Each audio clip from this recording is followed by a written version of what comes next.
Welcome to the podcast. This is Slightly Educated, and today I have Chris Butler on the podcast again, and he is a soon-to-be law student finishing up his undergrad in political science. So, what we talk about, obviously we talk about Kavanaugh, as that's been domineering the news cycle, unfortunately. But the main thing we talk about is morality of enhancement, and what I mean by that is CRISPR, as it relates to genetic enhancement, and what kind of problems emerge when genetic enhancements are available for a wide majority of the population. Along with this, we talk about suffering and if there's any value in suffering, given that we'll soon be able to edit out disabilities very easy with CRISPR. We'll have to think about whether or not anything is lost in doing this. We also talk about moral enhancement. Should we change the way people feel about caring for a larger circle of people? Sort of the main question in this podcast is, why can't we assume that everyone wants to be as smart as possible and be as disease-free as possible? And if we assume that, why should we not make legislation backing mandatory CRISPR alterations to people? And now let's begin. All right, so again, here with Chris Butler, soon-to-be law student. How's it going? We're going to be talking about a couple things. The first thing we're going to talk about, obviously, is Kavanaugh. How could we not touch on this issue? We're kind of on opposite, not exactly opposite, but we're a little bit separate from each other on this issue. And I think a good place to start would be,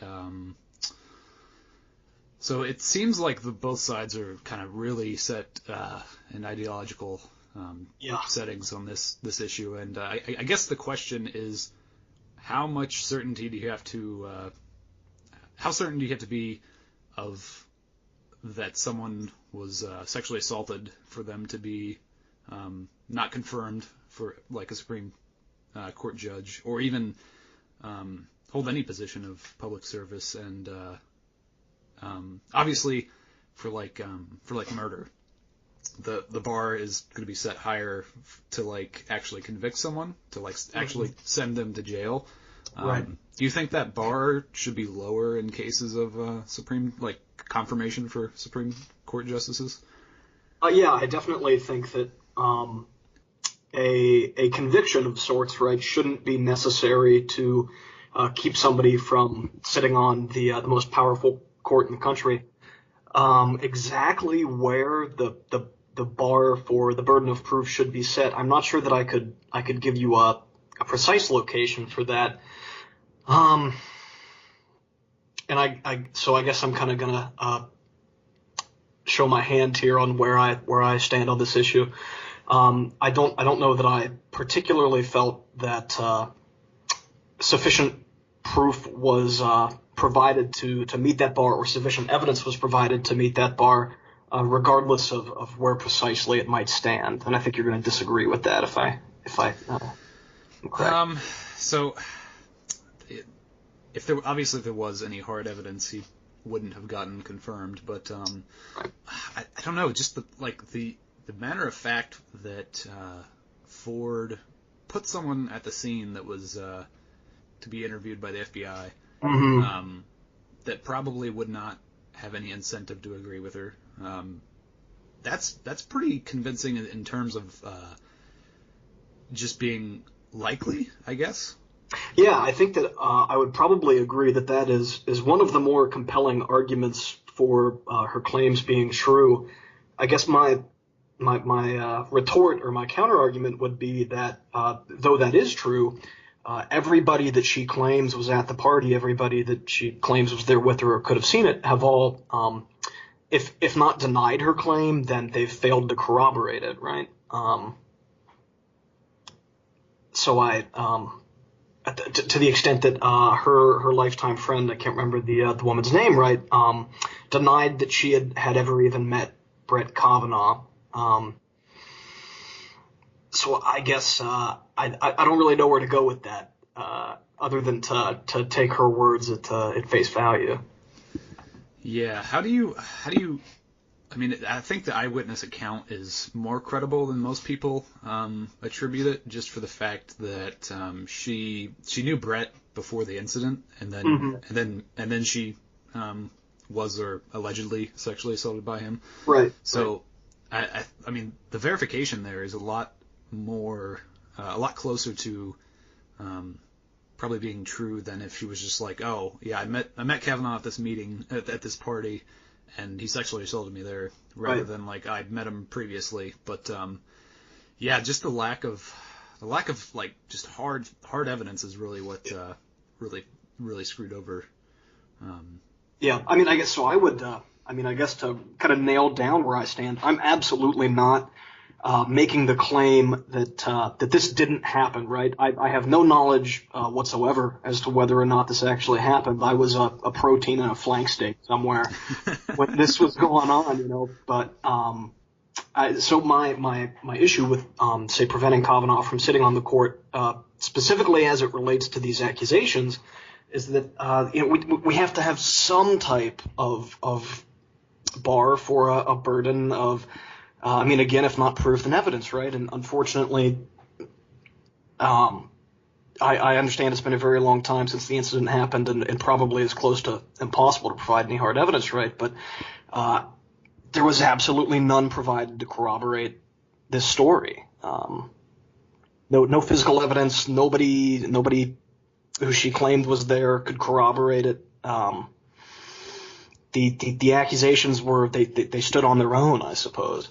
Yeah, I mean, like I said, there's kind of a whiff of truth to these incidences, and especially in that just Kavanaugh's appearance and the way he spoke was very just not good for his appearance at all, because the way he just lied about like trivial details like the devil's like come triangle. On, man. What's a devil's triangle, dude? Come on.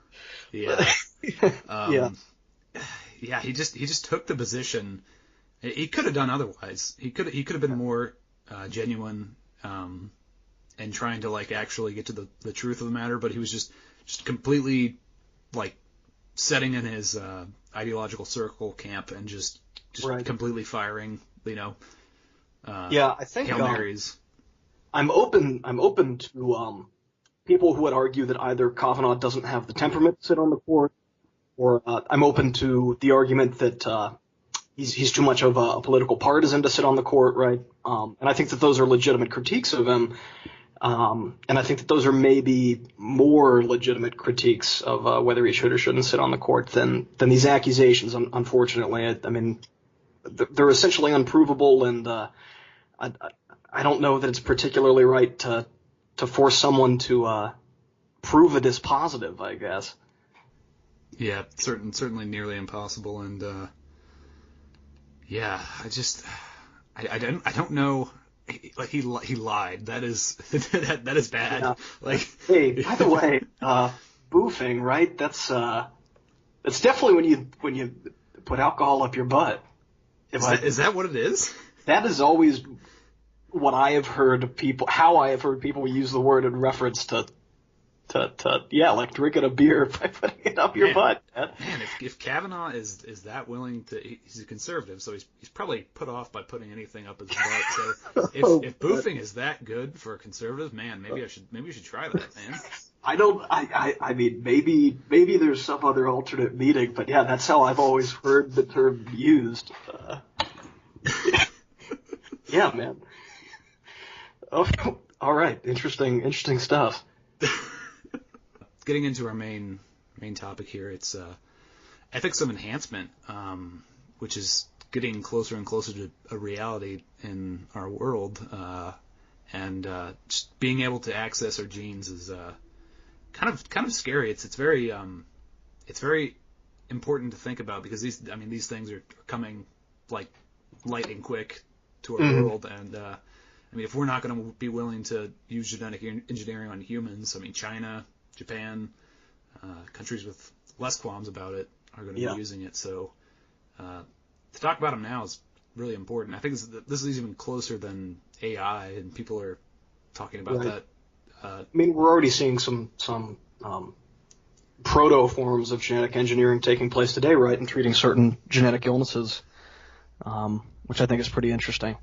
Yeah, and we might sound like crazy people unless I kind of address this. The first step is obviously curing diseases and things that we consider maladaptive. But I mean, once we pretty much have a handle on all of that, we're going to see that there's not really a basis to say that there's no need to improve other things that we have easy access to. Right. So as a first start, so in terms of parenting, so we're very willing to punish people for not letting their children go to school because the consequences that it prevents them from living a life that we could consider good. So if why would we not punish people who would not genetically engineer the child's IQ to be, say, what we'd consider right now 200, that just have a normal average child and a world of people who are just Einsteins walking around. So if it was possible to ensure that every child born would have an IQ of 200, should parents who refuse to allow their children to be genetically engineered in that way be punished? Is that's the question? Yeah, people who do not have their children engineered, okay. Because I mean they would be be walking around a school of geniuses, and I mean they really wouldn't have a quality of life that would be considered good. Right. It would be the equivalent of if someone could offer you a cure for a genetic disease that was going to result in your child being profoundly intellectually disabled or physically disabled, and they could absolutely cure it. Should parents have the right to refuse it? I guess maybe it's kind of an analogous question. Yeah. So and you can see how the line of disability and I guess you would say ability is very, very vague. I mean, it's very, very malleable, I guess.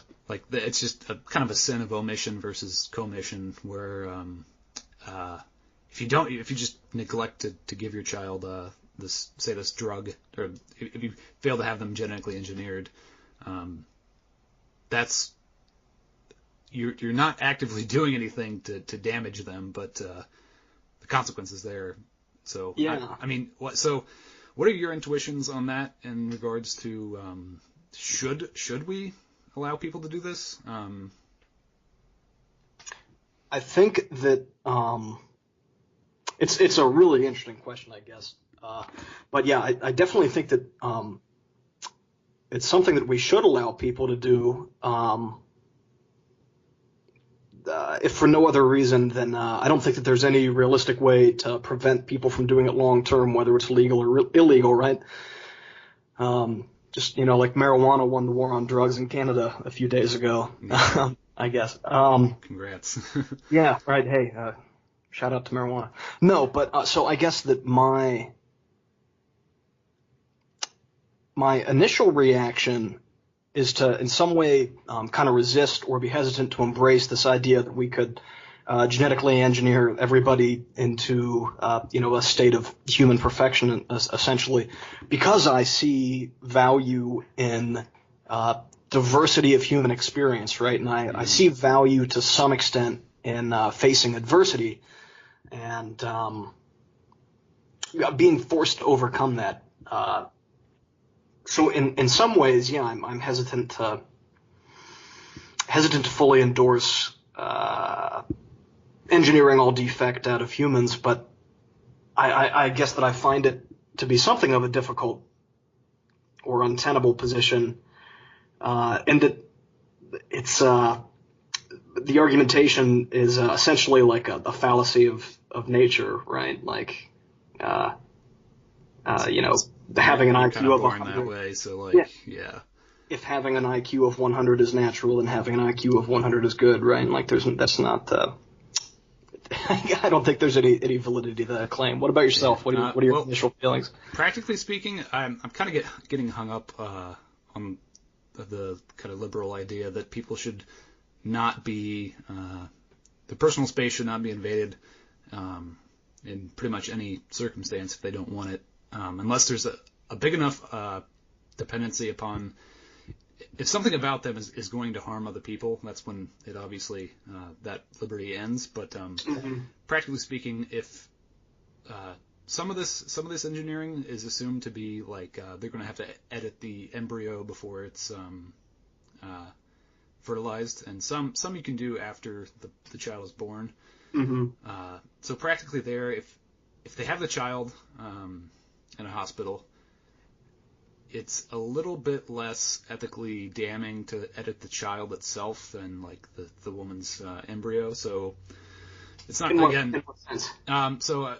In violating, so if you're mandating that you want to edit an embryo before it's like inseminated, that's kind of a violation of personal liberty on the woman's part. Whereas if you're just injecting a child with let's say with CRISPR, that's more of a violation of a parenting kind of thing. You're violating that person's parental judgment in the hopes of having a better outcome for the child. So those are two distinct situations, practically speaking. Do you think that maybe the difference is a little bit semantic in a certain sense? Yes, very, very. Yeah, because I mean that kind of like liberal idea that you shouldn't be, you should be able to mandate the ways in which you're like invaded, and it's kind of semantic. Yeah. Yeah. Okay. Interesting. Do you think that is there any legitimate concern that, so I guess, as an example, right, like I think that we would both generally, condemn, female, genital mutilation in children, right, which is common in some parts of North Africa in particular, right, because, you're making a decision on behalf of this child that, the child doesn't really have any say in, or absolutely has no say in. And it's profoundly unethical because you're altering their future experience in a really drastic way. And I don't think that anybody who really subscribes to a modern a classical liberal ideology, I guess, could endorse that. Do you see any similarities between something like that and this type of genetic engineering? Yeah, absolutely. And this is kind of where I get. So, what assumption can we make? So, if you're into ethics, I mean, what easier assumption is there that people would want to be as smart as possible, be like as nourished as possible, and not be mutilated? It's to me, it's the safest assumption of all. I think that that's kind of. You could make the argument, at least, that that's culturally relative, right? That I'm sure these people who practiced female genital mutilation would make some arguments like, oh, well, that she wants to be as attractive to like a husband within their cultural framework in the future, and she wants to be seen as like a respectable and upstanding member of her community. To them, this practice, I'm sure that they're not doing the practice and looking at it from the same standpoint that you and I would, I guess. Yeah.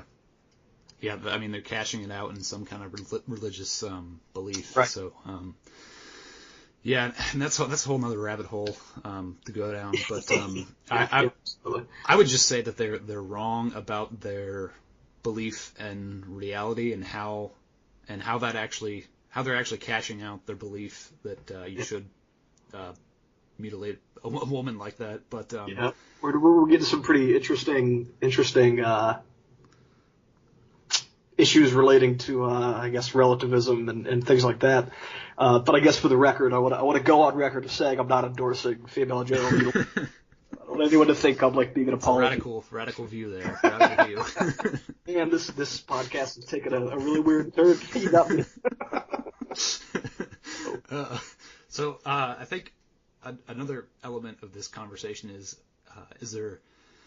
where's the line that we can put in the sand and say that this amount of pain and suffering is just, it's utterly not worth it. Like, why, So if we could stop World War II or World War I rather, and by doing that, All Quiet on the Western Front was deleted from history. I mean, obviously that's a loss of literature, but can we condone? What amount of suffering can we condone to like accommodate the art that flows in the culture and just the cultural change that happens because of the suffering? That's a really tough question. I guess I'm not exactly sure. I think that maybe there's a line between what you could theoretically label as some type of productive suffering and non-productive suffering. Suffering that, or maybe adversity is a better term, that ultimately brings about more good than bad was caused, might be. That's tough, but I guess that might be the best hazard of an attempt at drawing that line as I could give. I don't. What do you think? So, back to the genital mutilation real quick. So, I think it has to be bound in some kind of truth, like with reality, because like knights on the crusade, when like you would tell them like, oh, you're going to be redeemed in heaven for dying on the crusade. I would hazard a guess that their pain they experienced was justified in their head, just because they marched or sailed for all the way from like England and France all the way to the Middle East. It's a long walk. Yeah, and I can't even make it to church. This is like 2 blocks away. Not even that I'm religious, but so good is kind of.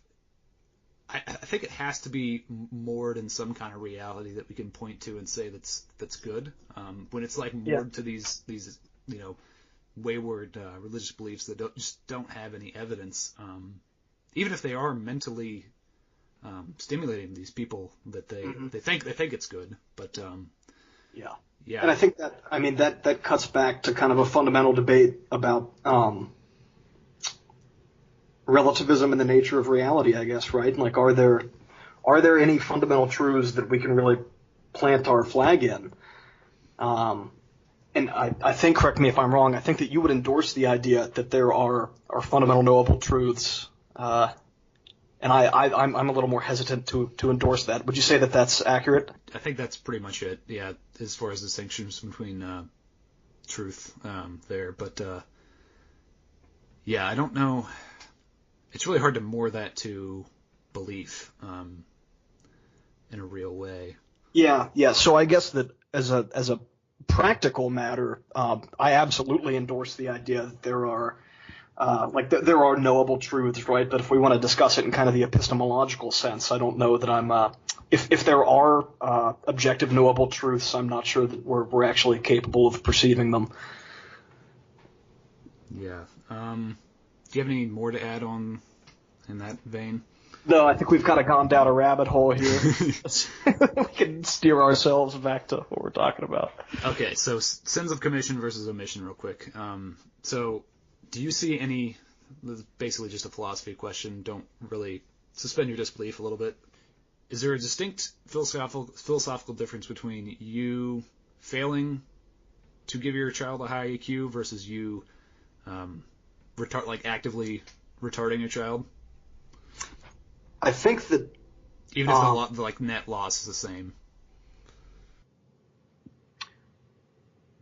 I think that in the context of a child who is your ward, right, is your responsibility, there isn't there's not much of a distinction, because it is in that situation, I think, incumbent upon you to advocate for the child's best interest, which I think in this case would be making sure they have an IQ of 200.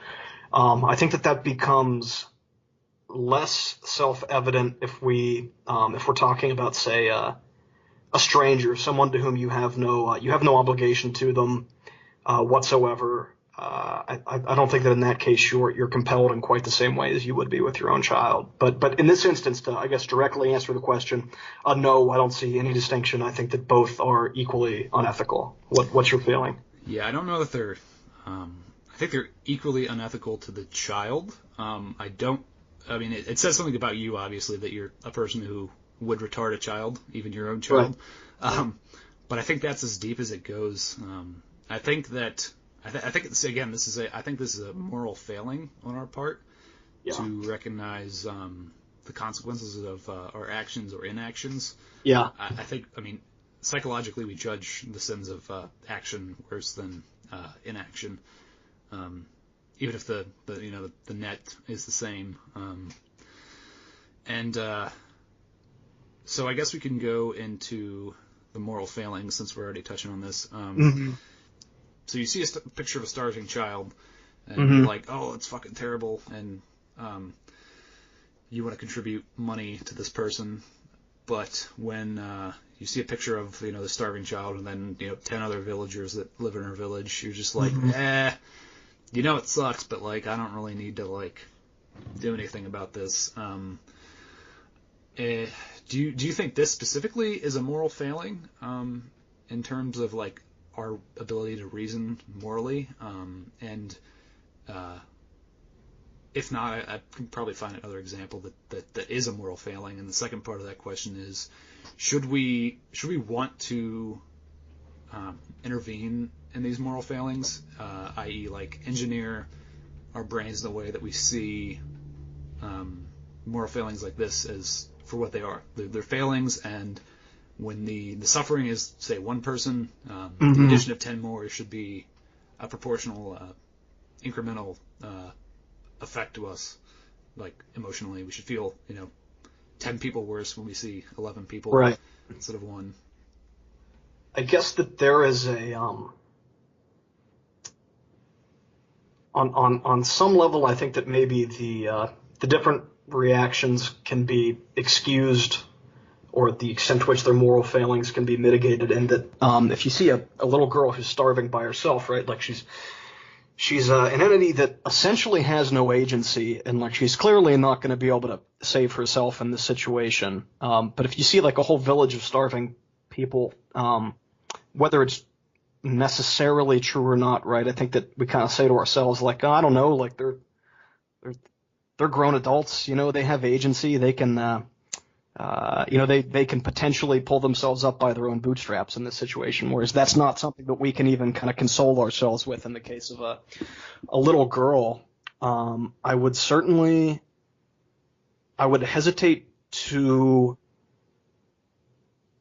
call it a moral failing to not feel compelled to intervene. Perhaps not intervene, but proportional emotional responses to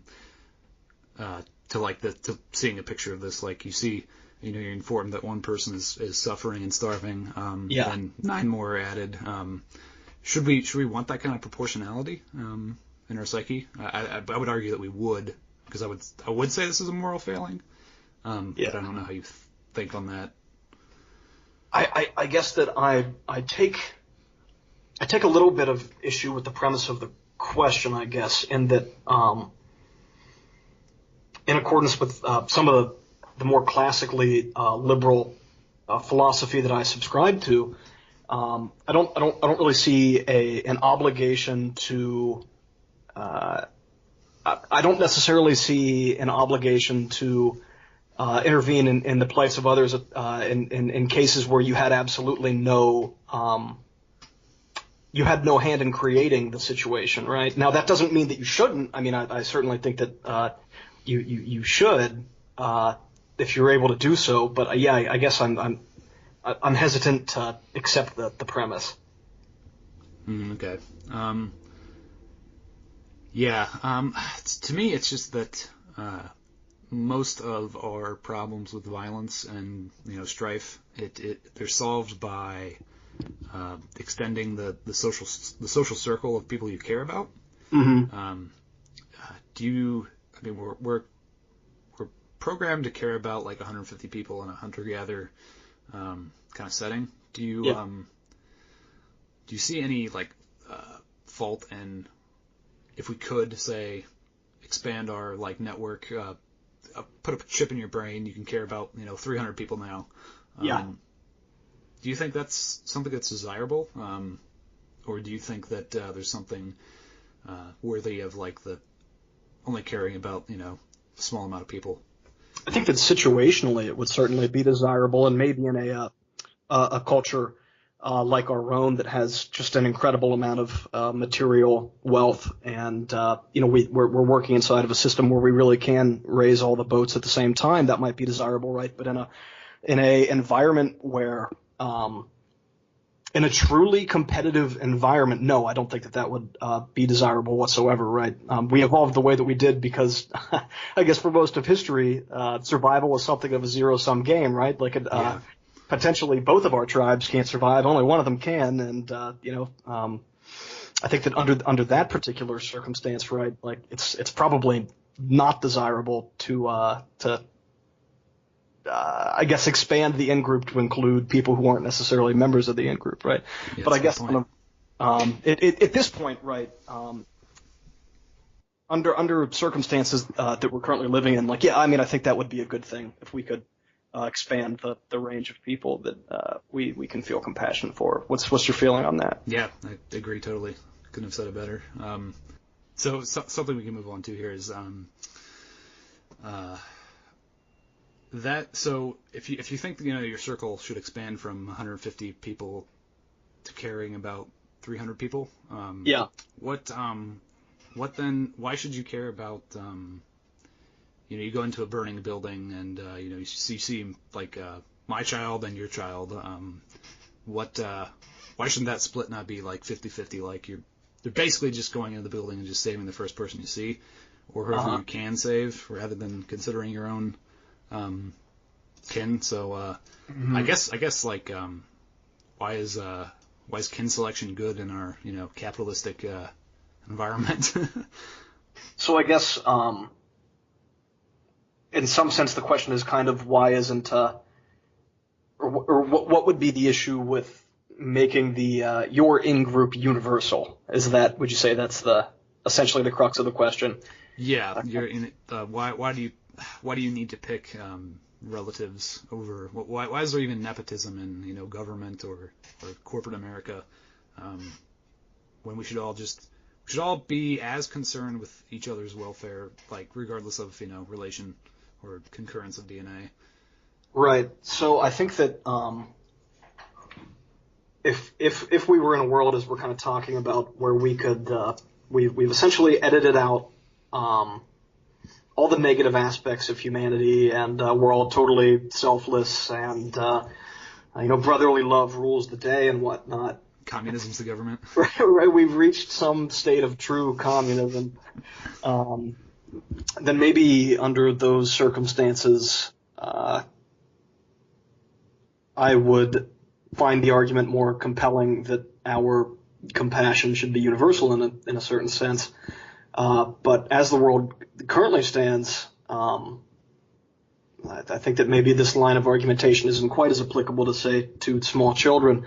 But there are certainly there are truly malicious people out there. There are good people. There are bad people.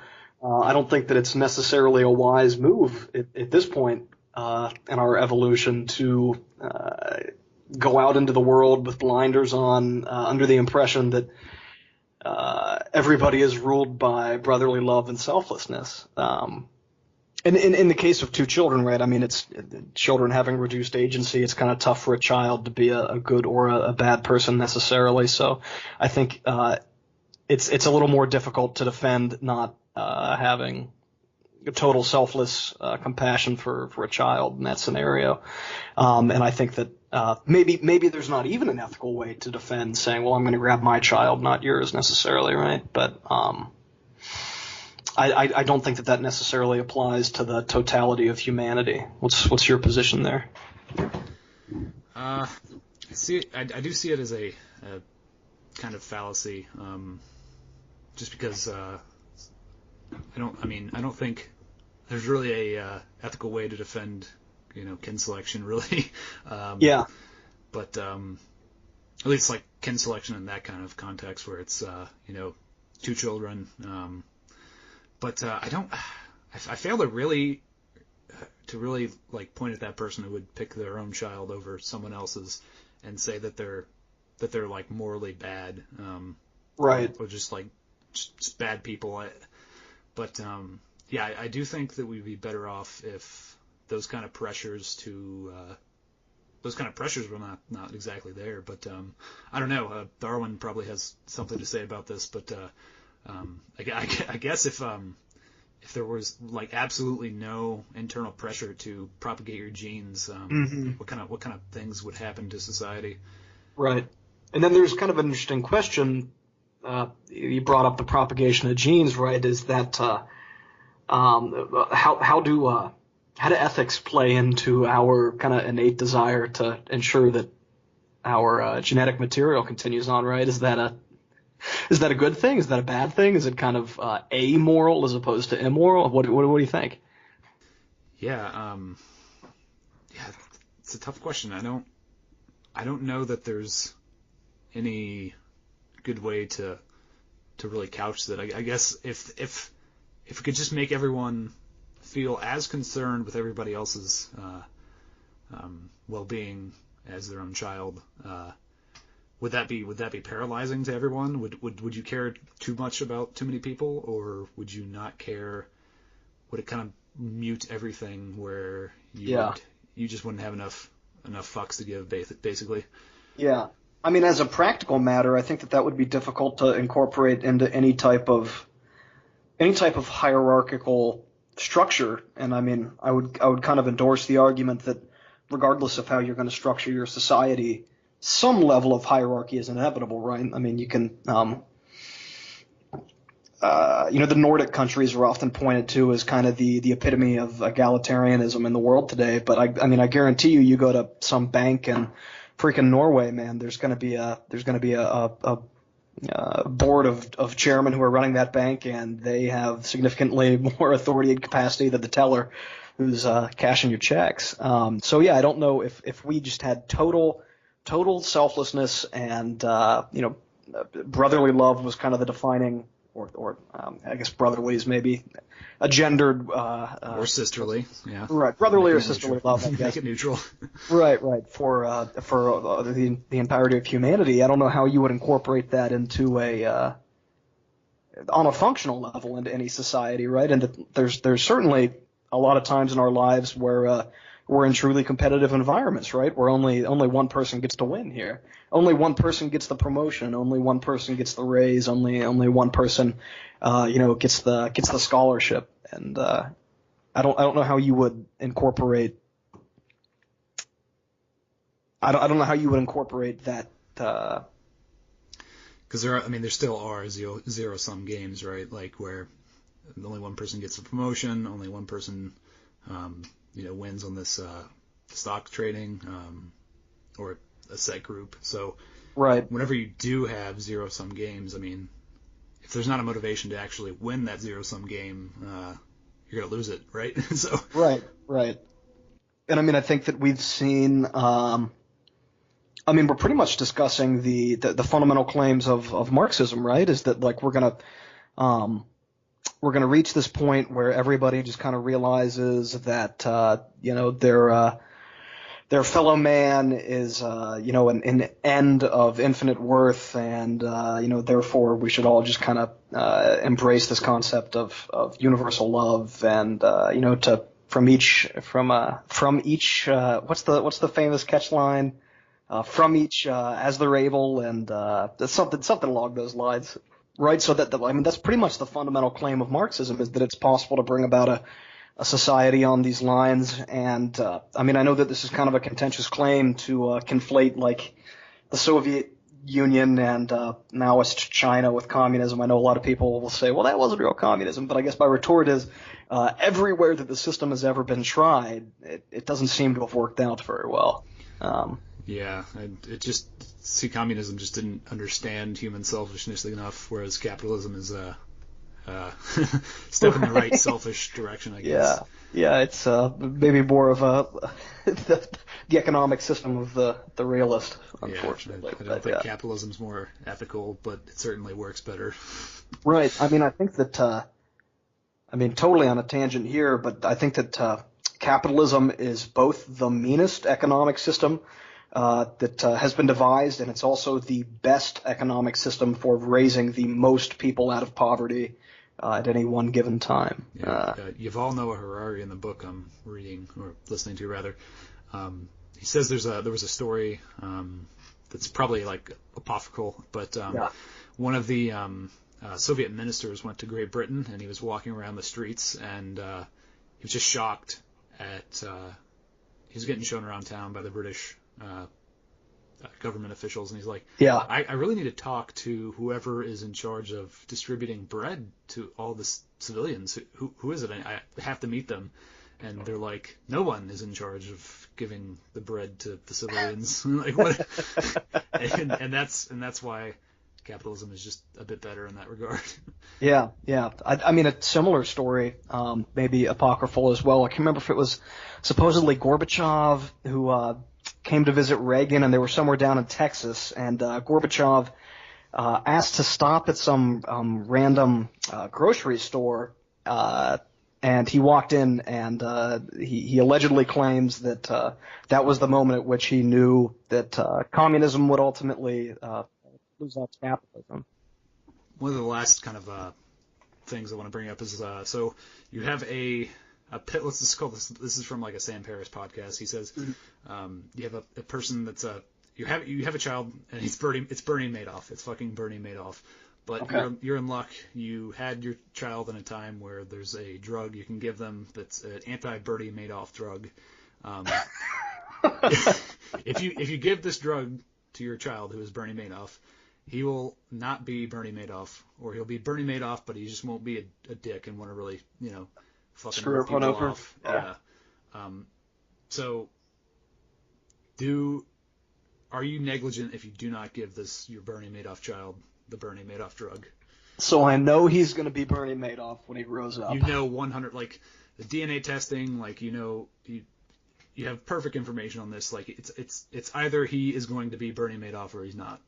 Yeah. Oh man, that's tough, because that cuts to the core of whether. So if we could essentially engineer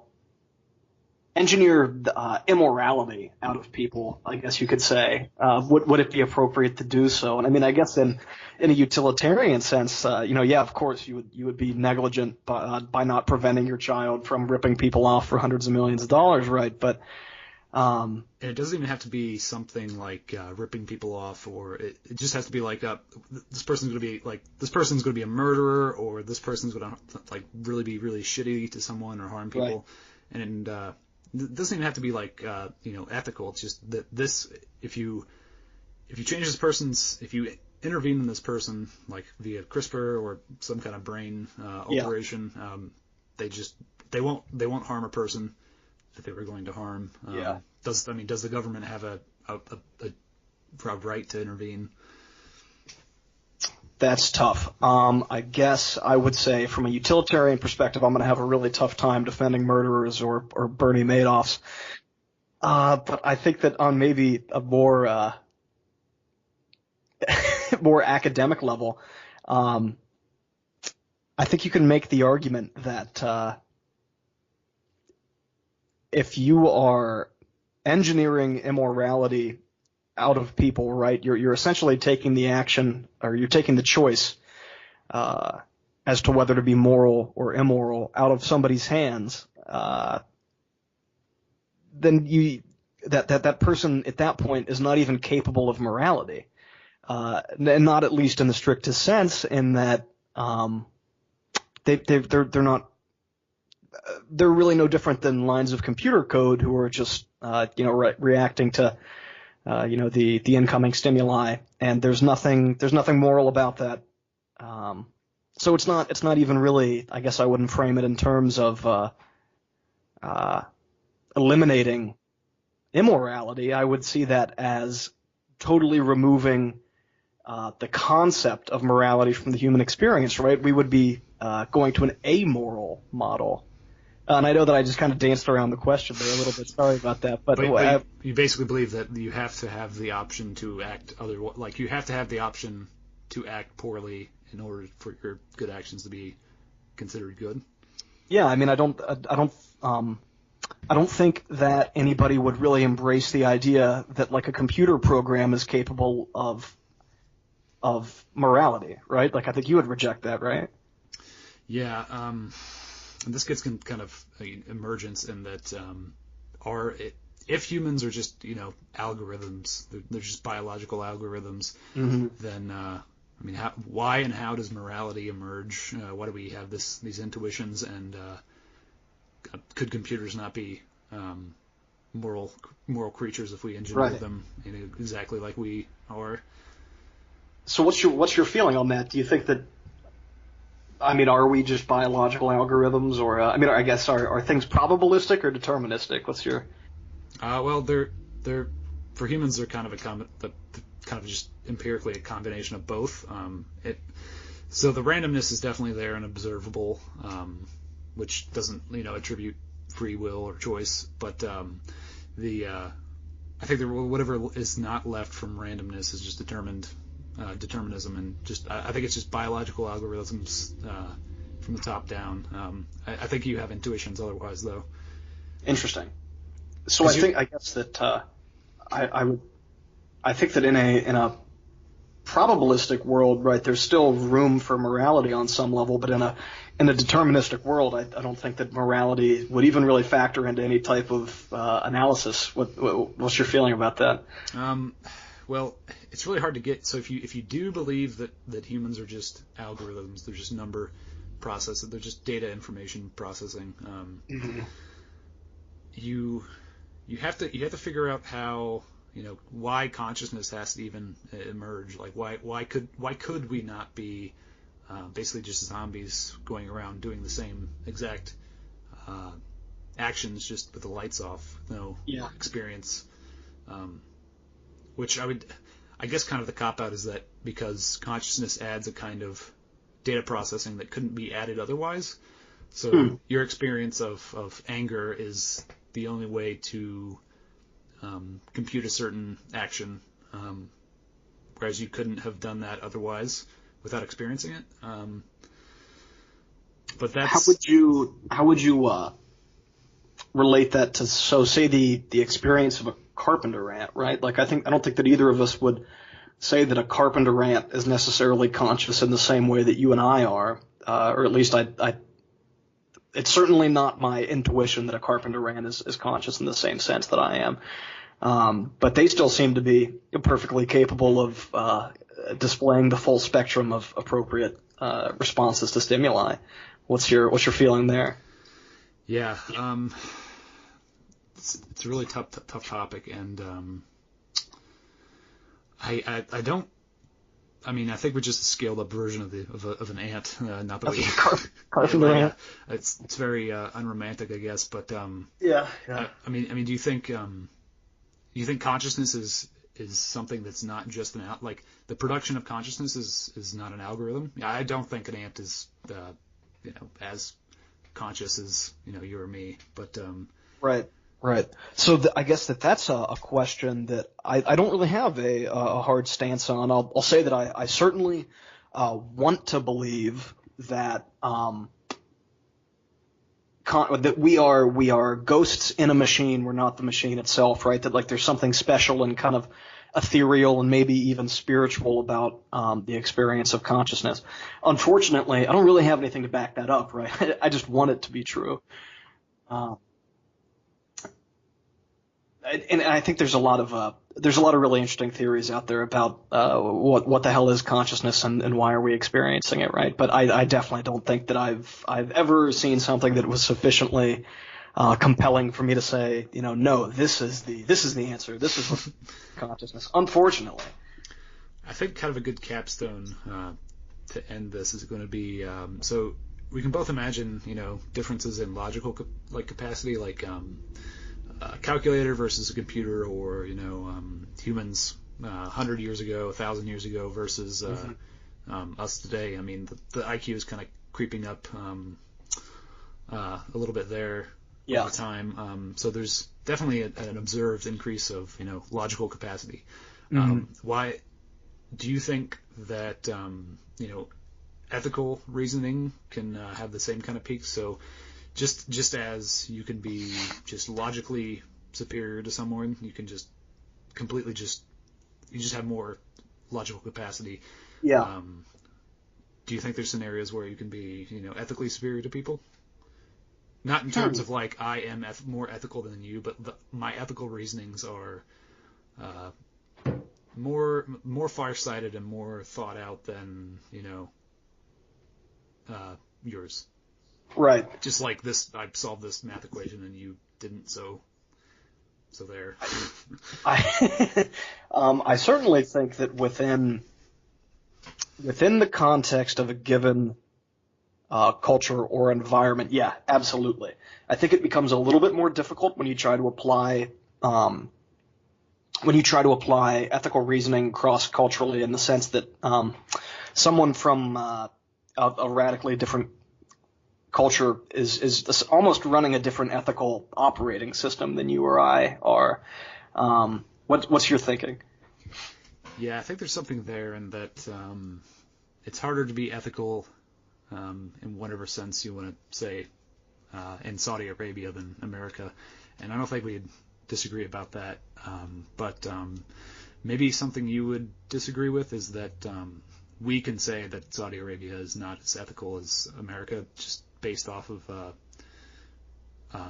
I guess more specifically, the average person in Saudi Arabia is less ethical than the average person in America. And would you dispute that?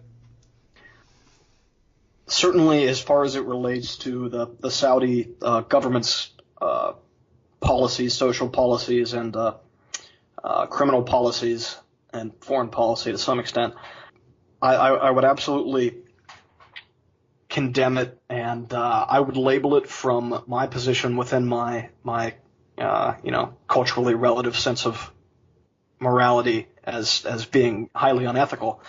But I guess I'm hesitant to claim that as kind of a fundamental truth, and that this is tough because I'm about to defend the policies of the Saudi government in some sense, which isn't what I mean to do. But yeah, I guess I'm hesitant to endorse the idea that my perceptions of morality are a fundamental empirical objective truth, despite how real they might appear to me. What's your response to that? I guess how do you respond to the allegation that morality is it's relative, it's culturally and socially produced, and your conception of what it means to live within a just society is no more legitimate than the King of Saudi Arabia's conceptions. So kind of the rabbit hole I've been going down with the Sam Harris's Moral Landscape is thinking about. So one of the things he poses is that people who like sacrifice their children to like Baal Haman, let's say, like the Carthaginian god, people who sacrifice their children, even if they believe that they're doing justice to the children, the society, and the god. Even if they believe that, they don't love their child as much as if they were, an average American loving their child, just because they, even though they're misled as to how to best live a life within their society. Yeah. So I guess the question is, do you think that? My intuition is that we'll look back. Well, I'm not going to, because I'll be fucking dead. But America in like 200 years, if we make it that far, even, is going to look back at us and look at the way we, treat animals and, among other things, number of other things, and just be completely appalled by the way we acted and treated our planet. And I think they'll be right for doing so. I don't think we could have acted really any differently in the time that we're, here. Given our, ideas and culture, but I would say that we don't love the planet as much as people 200 years from now will. So I guess, I mean, like, I know I'm deflecting the question or the point here in a certain sense, right? But don't you think that on some level that's just kind of like it's an appeal to this sense of like the inevitability of quote unquote progress, but it's almost just an appeal to it's a future appeal to popularity almost. Yeah, to say that ethics will have advanced down the line, so therefore it's just better. Yeah. Yeah, I guess I don't necessarily correlate. I don't see this. I don't see any moral arc, I guess. Do you dispute that we kind of are heading in that everything's progressing in the truest sense of the word, or what do you think? Just rolls of the dice, or what's going on? I think so. I think there's ethical truths, but I think you cash them out in so anything that's is proposed to be good. As long as you cash that out in well-being, this is also taken from Sam Harris. Okay. That is a statement about the state of your brain in the moment of experiencing bliss or love or joy or whatever that is. So as long as you cash it out and that which is an objective fact, like the state of your brain. Yeah. I mean, you can say that one state is better than the other. Interesting. Huh. Okay. Yeah. No. That's a pretty compelling argument.